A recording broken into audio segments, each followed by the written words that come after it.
Okay, अब pick करते हैं एक्सरसाइज 15.1 सीक्वेंस में। जो अपन ने क्वेश्चंस ऑलरेडी कर लिए हैं वो अपन स्किप करेंगे, बाकी सारे कंप्लीट करते हैं। Okay, question number 1, fill in the blanks. तो फिल इन द ब्लैंक्स मैं यहीं पे कर देता हूँ आपके लिए। The probability of an event E plus probability of an event not E. ठीक है, तो मैंने आपको बताया था प्रोबेबिलिटी एक इवेंट के होने की प्लस उसी इवेंट के ना होने की, यानी ई डैश या फिर ई कॉम्प्लीमेंट, दोनों का सम हमेशा क्या होगा? 1। सेकेंड पार्ट में बोल रहा है the probability of an event that can not happen is, अब जो इवेंट हो ही नहीं सकता, ठीक है, तो उसकी प्रोबेबिलिटी क्या होती है? 0। और ऐसे इवेंट को अपन क्या बोलते हैं? Impossible event. Such an event is called impossible event. उसके बाद थर्ड पार्ट में बोल रहा है the probability of an event that is certain to happen is, अब जो इवेंट होना ही होना है, जैसे अपने डाइस वाले केस में था कि जो सम होना चाहिए वो 12 या 12 से छोटा होना चाहिए, तो डेफिनेटली सारे 12 या 12 से छोटे ही होंगे। तो ऐसे में प्रोबेबिलिटी क्या आई थी अपनी? 1। तो अगर ऐसा कोई इवेंट बनता है जिसमें सब कुछ इंक्लूड हो जाता है, जितने पॉसिबल आउटकम्स हैं, तो उसकी प्रोबेबिलिटी होती है 1। और ऐसे इवेंट्स को अपन बोलते हैं श्योर या फिर सर्टेन इवेंट, श्योर इवेंट या सर्टेन इवेंट। ओके, फोर्थ में बोल रहा है the sum of probabilities of all elementary events of an experiment. तो ये भी चीज़ मैंने आपको बताई थी, अगर एक एक्सपेरिमेंट में जितने भी एलिमेंट्री इवेंट्स या फिर सारे इवेंट्स अगर कवर कर लिए हैं अपन ने, तो उनका सम हमेशा क्या होगा आपके पास? 1। उसके बाद फिफ्थ पार्ट में बोल रहा है the probability of an event is greater than और इक्वल टू। अब मैंने बताया था कि प्रोबेबिलिटी मिनिमम कितनी हो सकती है? 0, और मैक्सिमम कितनी हो सकती है? 1। तो यहाँ पे तो क्या आ जाएगा? 0। ठीक है, तो प्रोबेबिलिटी ग्रेटर देन और इक्वल टू 0, यानी 0 या 0 से बड़ी होनी चाहिए, और छोटी किससे होनी चाहिए? लेस देन और इक्वल टू 1, यानी 1 या 1 से छोटी होनी चाहिए। क्लियर है? उसके बाद क्वेश्चन नंबर 2 में देख लेते हैं, which of the following experiment have equally likely outcomes. ठीक है, तो अब देखिए, a driver attempts to start the car starts और डज नॉट स्टार्ट। तो इस वाले केसेस में आपको मालूम है, कार अगर आप स्टार्ट करते हैं तो इसमें मोस्ट ऑफ द केसेस में वो स्टार्ट होती ही होती है। ठीक है, क्योंकि उसमें सब कुछ सही है, तो उस हिसाब से तो ये इक्वली लाइकली आउटकम नहीं होगा। ऐसा थोड़ी होता है कि हाँ 50% चांसेस में आपके पास स्टार्ट होती है, 50% में नहीं स्टार्ट होती। मोस्ट ऑफ द केसेस में स्टार्ट ही होती है अगर कार में सब कुछ सही है तो। ठीक है, तो it's not an equally likely outcome. Second part में बोल रहा है the player attempts to shot a basketball, she और ही शूट्स और मिसेज द शॉट। तो इसमें भी अगेन ये इक्वली लाइकली आउटकम तो है नहीं। अगर इक्वली लाइकली आउटकम होता तो कोई भी उठा के बॉल को शूट करता तो 50% टाइम वो उसमें बास्केट होती, 50% टाइम वो मिस करता। बट ऐसा नहीं होता, जो अच्छा प्लेयर होता है उसके शॉट्स ज़्यादा जाते हैं, जो खराब प्लेयर होता है उसके शॉट्स मिस ज़्यादा होते हैं। ठीक है, तो ये भी इक्वली लाइकली आउटकम नहीं है, ये प्रैक्टिस पे डिपेंड करता है। थर्ड पार्ट में बोल रहा है a trial is made to answer true and false. ठीक है, the answer is right and wrong. A trial is made means एक ट्रायल किया आपने, आपने क्वेश्चन नहीं पढ़ा, आपने जस्ट रैंडमली एक आंसर किया, तो ये इक्वली लाइकली आउटकम है। कैसे? आपको क्वेश्चन से रिलेटेड कुछ इन्फॉर्मेशन भी नहीं है, बस आपको ये मालूम है या तो ट्रू है या फॉल्स है, तो आपने एक तुक्का मारा, तो क्या चांसेस है तुक्का सही होने के? ऑब्वियसली 50%। 50% चांस है कि सही भी हो सकता है, 50% चांस है गलत भी हो सकता है, तो दोनों की प्रोबेबिलिटी कितनी होगी? 1/2। तो ये क्या हो गया? Equally likely outcome.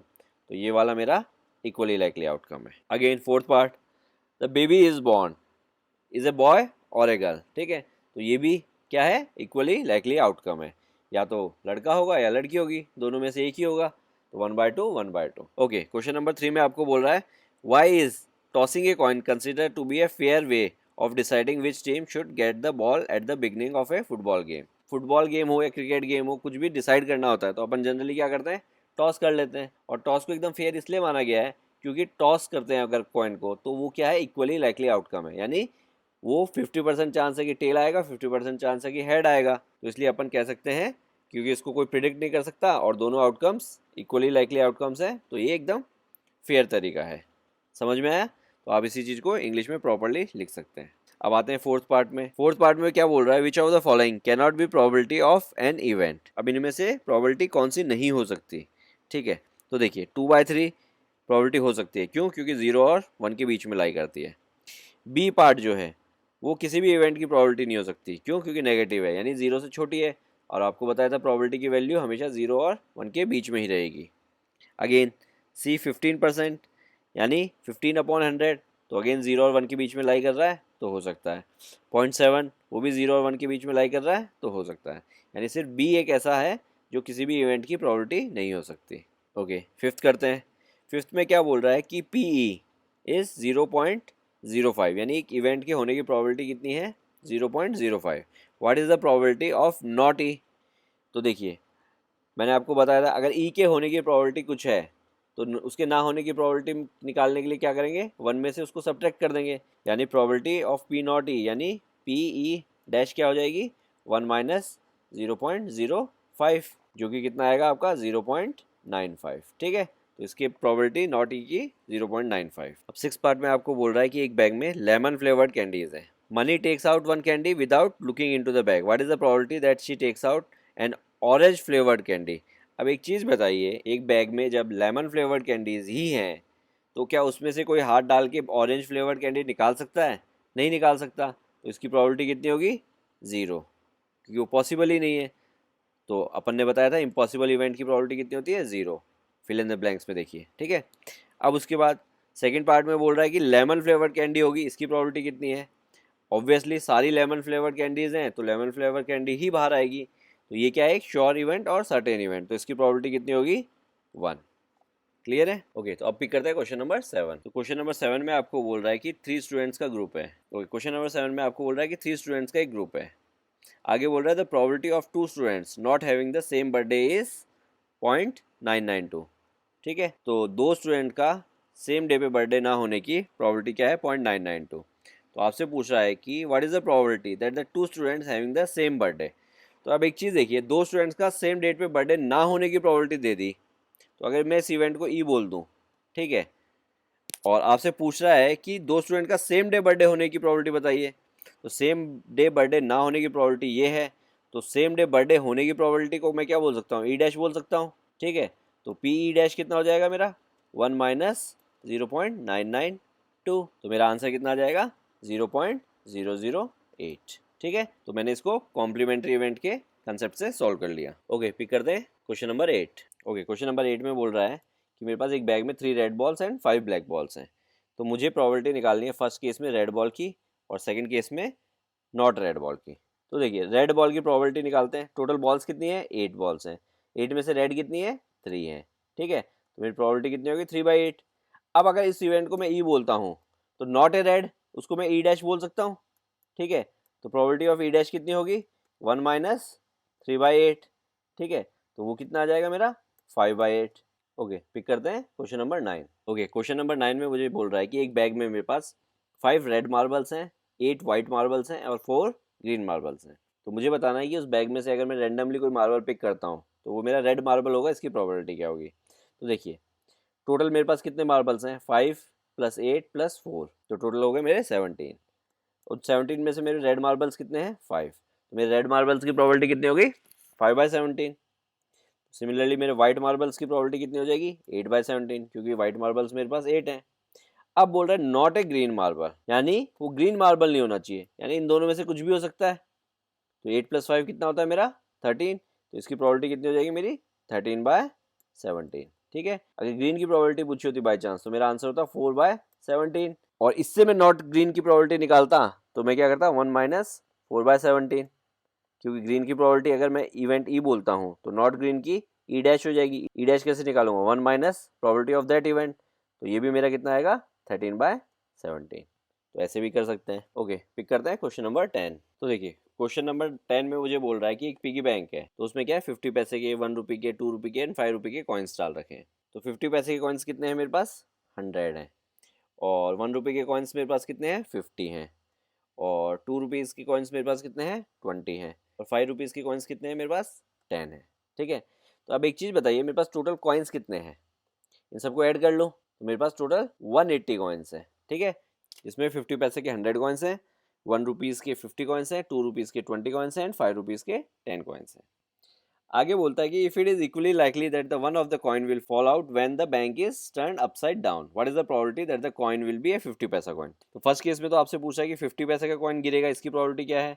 और सेकंड केस में बोल रहा है कि 5 रुपीज़ का कॉइन नहीं गिरेगा, इसकी प्रोबेबिलिटी क्या है। तो देखिए, टोटल कॉइन्स मेरे पास 180 हैं और जब मैं पिगी बैंक को उल्टा करता हूँ तो इनमें से कोई भी कॉइन गिर सकता है इक्वली लाइकली। ठीक है, तो अब मुझे बताना है कि 50 पैसे के कॉइन गिरेगा, इसकी प्रोबेबिलिटी क्या है। अब जाहिर सी बात है कि 50 पैसे के कॉइन्स ज़्यादा हैं, जो कॉइन गिरे वो 50 पैसे का हो, इसके चांसेस भी ज़्यादा होंगे। तो देखिए कैसे, मेरे पास 50 पैसे के कितने कॉइन्स हैं? 100 कॉइन्स हैं। और टोटल कॉइन्स कितने हैं मेरे पास? 180 कॉइन्स हैं। तो 50 पैसे के कॉइन के गिरने की प्रोबेबिलिटी क्या हो गई? 100/180। इसको अगर काटेंगे तो हो जाएगा 10/18। वापस 2 से काटेंगे तो हो जाएगा 5/9, यानी मेरे 50 पैसे के कॉइन के चांसेस हैं 5/9। अब नेक्स्ट में मुझे बोलता है कि नॉट ए 5 रुपी कॉइन। अब देखिए दो तरीके हैं, या तो मैं नॉट ए 5 में बाकी के सारे कॉइन्स का सम कर लूँ और फिर उनकी प्रोबेबिलिटी निकाल लूँ, और दूसरा तरीका क्या है कि मैं 5 रुपी के कॉइन की प्रोबेबिलिटी निकाल लूँ और उसको 1 में से सब्ट्रैक्ट कर दूँ। तो प्रोबेबिलिटी ऑफ 5 रुपी कॉइन, तो नॉट ए 5 रुपी कॉइन क्या होगा, 1 minus probability of 5 rupee coin. ठीक है, तो दोनों ही तरीके से कर सकते हैं। तो देखते हैं, अगर मैं इस तरीके से करता हूँ, अगर नॉट ए 5 रुपी कॉइन मतलब इनमें से कुछ होना है, तो ये टोटल कॉइन्स कितने हैं, ये आपके हैं टोटल 170। तो इसकी प्रोबेबिलिटी कितनी हो जाएगी, 170 अपॉन 180, तो 0 से 0 गया, तो आंसर आएगा 17/18।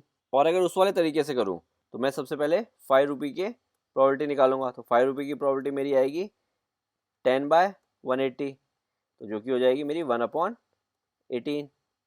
तो अब इसको मैं 1 में से सब्ट्रैक्ट कर दूंगा। ठीक है, तो नॉट अ 5 रुपी कॉइन की प्रोबेबिलिटी आ जाएगी मेरी, तो वो होगी 1 माइनस 1/18। तो 1 माइनस 1/18 कितना होगा आपका, होगा 17/18। ठीक है, तो ऐसे निकालिए या फिर ऐसे निकालिए, आंसर सेम ही आना है। ओके, पिक करते हैं question number 11। Okay, question number 11 में क्या बोल रहा है, जो गोपी है वो फिश खरीदने जाती है, ठीक है, फॉर हिज एक्वेरियम। तो शॉपकीपर के पास जब वो जाती है तो शॉपकीपर रेंडमली एक्वेरियम से एक फ़िश निकाल के गोपी को देता है। तो उस एक्वेरियम में 5 तो मेल फिश हैं और 8 फीमेल फिश हैं। तो आपको बताना है कि वो फिश जो उसने निकाल के दी है रेंडमली, वो एक मेल फिश है, उसकी प्रोबेबिलिटी क्या है। तो देखिए टोटल फिश कितनी है एक्वेरियम में, 5 + 8 यानी 13। उसमें से मेल की प्रोबेबिलिटी कितनी होगी, 5/13। इजी। ओके, पिक करते हैं क्वेश्चन नंबर 12। तो देखिए क्वेश्चन नंबर 12 में देखिए यहाँ पे आपको एक फिगर दिया हुआ है। ठीक है, तो ये गेम है, बहुत से लोगों ने खेला होगा। ठीक है, तो अब इसमें क्या है, इस एरो को रोटेट करेंगे आप रेंडमली।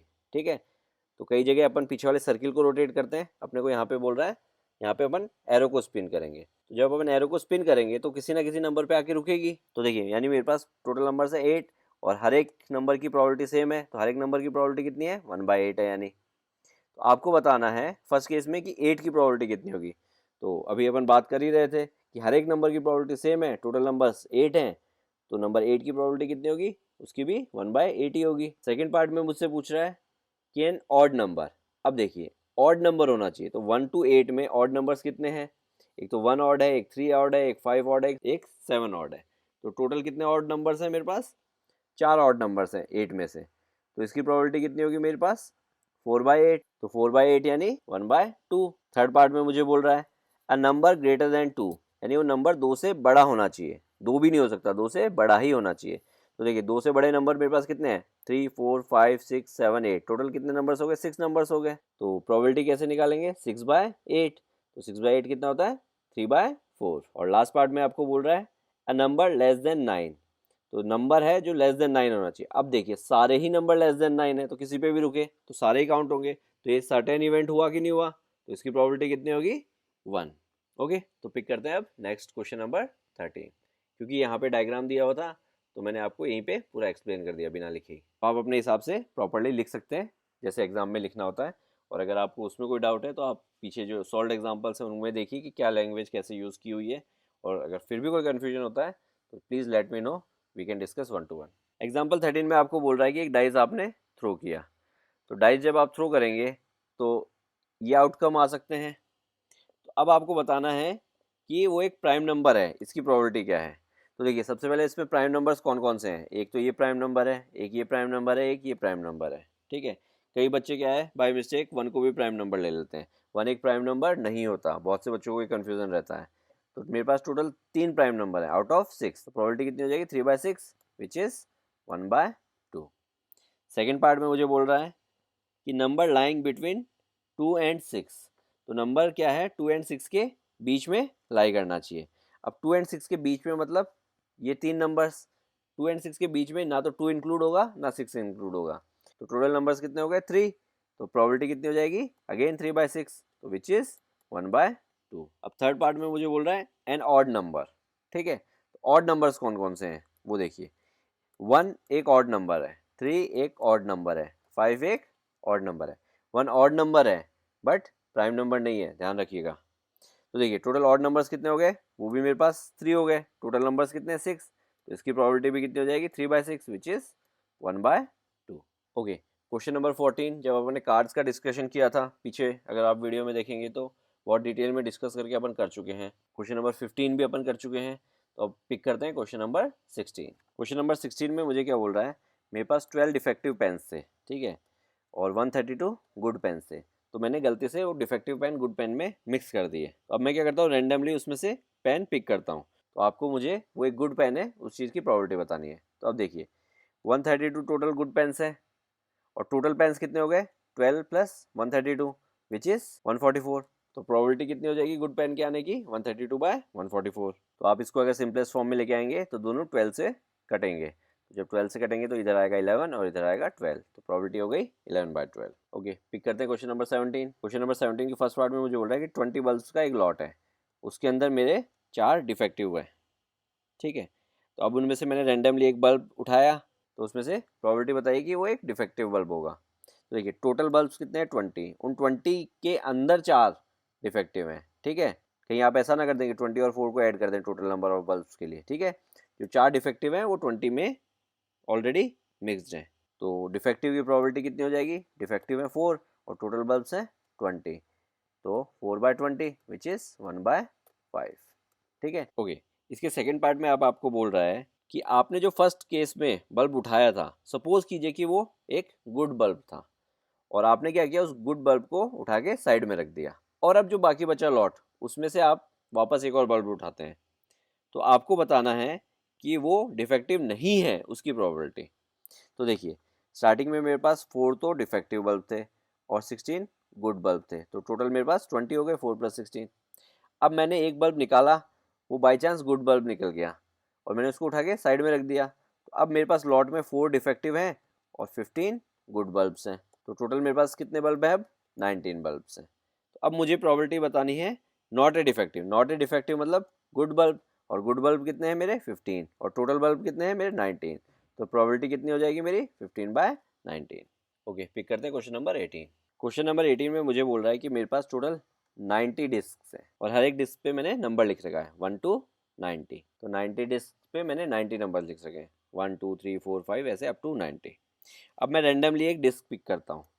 तो फर्स्ट केस में मुझे पूछ रहा है कि जो डिस्क पिक की है मैंने उसकी प्रोबेबिलिटी बताइए कि वो एक 2 डिजिट नंबर वाली डिस्क है। तो अब एक चीज़ देखिए कि 1 to 90 में 2 डिजिट नंबर कितने होते हैं, पहले तो वो निकालिए। टोटल मेरे पास डिस्क कितनी है, 90 है। तो अगर मेरे को ये मालूम चल जाए कि मेरे 2 डिजिट वाले नंबर्स कितने हैं तो मेरा काम हो जाएगा। तो अब उसके लिए क्या करते हैं कि टोटल नंबर मेरे पास 90 है, तो 1 डिजिट वाले नंबर्स कितने हैं मेरे पास, 1 to 9, यानी 9 नंबर्स तो मेरे 1 डिजिट वाले हैं, 1 2 3 4 5 6 7 8 9। उसके बाद मेरे 2 डिजिट वाले नंबर स्टार्ट हो जाते हैं। तो अगर मैं टोटल नंबर में से 1 डिजिट वाले नंबर सब्ट्रैक्ट कर दूँ तो जो बाकी बचे वो मेरे 2 डिजिट नंबर्स होंगे कि नहीं होंगे। तो 90 माइनस अगर मैं 9 कर दूँ तो मेरे पास कितना आएगा, 81। तो मेरे 2 डिजिट वाले नंबर कितने हैं, 81। तो अब मैं बता सकता हूँ कि जो मैंने उठाई है वो 2 डिजिट की है कि नहीं है। उसका आंसर कितना होगा, 81/90। 81/90 को 9 से काटेंगे तो ये होगा 9/10। तो 2 डिजिट की प्रोबेबिलिटी कितनी हो गई मेरी, 9/10। अब सेकंड में बोल रहा है ए परफेक्ट स्क्वायर नंबर। तो परफेक्ट स्क्वायर नंबर यानी मुझे 1 to 90 के बीच में परफेक्ट स्क्वायर नंबर्स मालूम होने चाहिए। तो देखिए 1 एक परफेक्ट स्क्वायर नंबर है, 4 है, उसके बाद 9 है, उसके बाद 16 है, उसके बाद 25 है, उसके बाद 36 है, ठीक है, और उसके बाद 49 है, उसके बाद 64 है, उसके बाद 81 है, ठीक है, और उसके बाद 100 है। बट 100 90 से बड़ा है तो अपन इंक्लूड नहीं कर सकते। तो अब देखिए टोटल परफेक्ट स्क्वायर नंबर कितने हो गए मेरे पास, 1 2 3 4 5 6 7 8 9, ठीक है। तो टोटल परफेक्ट स्क्वायर नंबर 9 है आउट ऑफ 90। तो मेरी प्रोबेबिलिटी कितनी हो जाएगी, 1/10। अब थर्ड पार्ट में बोल रहा है the number is divisible by 5। तो नंबर डिविजिबल बाय 5 होना चाहिए। तो देखिए 5 से डिविजिबल कौन कौन से होंगे, तो मैंने सारे 5 से डिविजिबल नंबर्स लिख दिए 90 तक। तो देखिए काउंट कर लीजिए इनको, 1 2 3 4 5 6 7 8 9 10 11 12 13 14 15 16 17 18। तो टोटल मेरे पास कितने हैं, 18 5 से डिविजिबल नंबर है। तो प्रोबेबिलिटी कितनी हो जाएगी, 18/90 विच इज़ 1/5। ओके, पिक करते हैं क्वेश्चन नंबर 90। इसमें अपने को एक स्पेशल डाइज है, ठीक है, उसमें 1 2 3 ना लिखे होने की जगह क्या लिखा हुआ है, A B C D E and A, ठीक है। ए वहाँ पे उस डाइस में 2 बार लिखा हुआ है मतलब, ठीक है। तो आपको बताना है फर्स्ट पार्ट में कि ए की आने की प्रोबेबिलिटी कितनी है। तो देखिए टोटल मेरे पास कितने आउटकम्स है, 6 आउटकम्स है, ठीक है, डाइस में, और उसमें ए मेरे पास कितनी बार है, 2 बार है। तो मेरे ए की आने की प्रोबेबिलिटी कितनी हो जाएगी, 2/6, तो ये हो जाएगा 1/3। और फिर बोल रहा है कि मेरे डी के आने की प्रोबेबिलिटी कितनी है, तो डी तो मेरे पास एक बार ही है, तो इसकी प्रोबेबिलिटी कितनी होगी, 1/6। ओके, पिक करते हैं क्वेश्चन नंबर 20। तो देखिए क्वेश्चन नंबर 20 वैसा ही जैसे अपन ने एग्जाम्पल नंबर 11 पिक किया था, एरिया के ऊपर बेस्ड। तो इसमें आपको क्या गिवन है कि ये जो सर्किल है इसका डायमीटर है 1 मीटर, ठीक है, और जो एक रेक्टेंगल है उसके डायमेंशंस आपको गिवन है 3 और 2। तो आप एक डाइस थ्रो करते हैं, तो डाइस को आप इस रेक्टेंगुलर एरिया में थ्रो करते हैं, तो आपको बताना है कि वो डाइस इस सर्किल के अंदर लैंड करेगा, इसकी प्रोबेबिलिटी क्या है। तो अगेन देखिए, सबसे पहले अपन रेक्टेंगल का एरिया निकाल लेंगे। तो रेक्टेंगल का एरिया कितना होगा, 3 × 2 विच इज़ 6 मीटर स्क्वायर। अब अपन क्या करेंगे, उस सर्किल का एरिया निकालेंगे।